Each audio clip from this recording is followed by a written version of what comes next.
ಅನ್ಬು ಅಂತ. ನಾನು Rajanna first movie ರಾಜಣ್ಣನ ಮಗ ಮತ್ತು ಸಾಲ್ಟು NRI 4-5 ಮೂವಿ ಮಾಡಿದ್ದೀನಿ. ಈ ಮೂವಿ ಮಾಡಿರೋಂಥ ಭರತ್ ಬಾಬು ಅವರು ನನ್ನ ಸ್ನೇಹಿತರು. ಈ ಪಿಕ್ಚರ್ ಮಾಡಬೇಕಂತ ಕೇಳಿದ್ರು. ಒಳ್ಳೆ ಸಬ್ಜೆಕ್ಟು, ಈ ರಾಜ್ಯಕ್ಕೋಸ್ಕರ ಒಂದು ಒಳ್ಳೆ ಮೆಸೇಜ್ ಹೇಳಬೇಕಂತ ಕತೆ ಇದು. ಅದರಲ್ಲಿ ಮಾಡಬೇಕಂತ ನನಗೆ ಹೇಳಿದ್ರು. ಇದು ಮಾಡೋಣ ಅಂತ ಒಂದು ಆಸೆ. ಸಮಾಜಕ್ಕೆ ಒಂದು ಒಳ್ಳೆ ಮೆಸೇಜ್ ಇದೆ, ಇದರಲ್ಲಿ ಮಾಡೋಣ ಅಂತ ಒಂದು ಆಸೆ. ಎಷ್ಟು ದಿವಸ ಮಾಡಬೇಕಂತ ಏನಾಗಿದ್ದಾರೆ? ಏನು ಸರ್?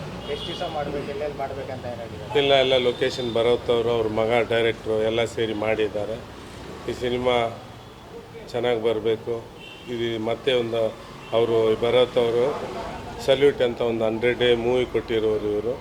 ಇದು 100 ಡೇಸ್ ಆಗಲಿ ಅಂತ ದೇವರ ಹತ್ರ ಪ್ರಾರ್ಥನೆ ಮಾಡ್ತೀನಿ. Thank you sir.